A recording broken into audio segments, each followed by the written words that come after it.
মুসলমান ইঞ্জিনিয়ার, রাজনৈতিক দলের নেতা ইঞ্জিনিয়ার আহমদ শাহ মাসউদ,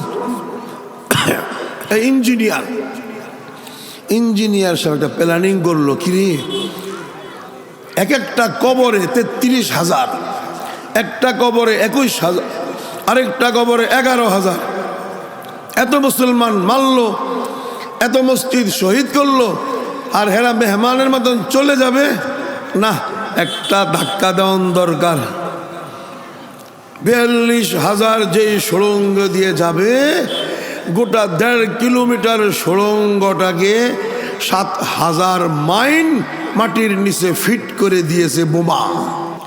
আল্লাহু আকবার। যখন 42,000 ঢুকলো সুড়ঙ্গের ভিতরে, প্রেসিডেন্ট ছিল গোরবাচোভ রাশিয়ার,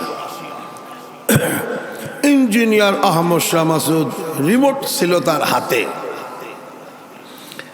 আল্লাহু আকবার বলে একটা টিপ দিল, 7,000 বোমা একসাথে বিস্ফোরিত হয়ে 1.5 কিলোমিটার সুড়ঙ্গ, 42,000 রাশিয়ার সেনাবাহিনী রেড ফোর্স কবরস্থানে রূপান্তরিত হয়ে গেল।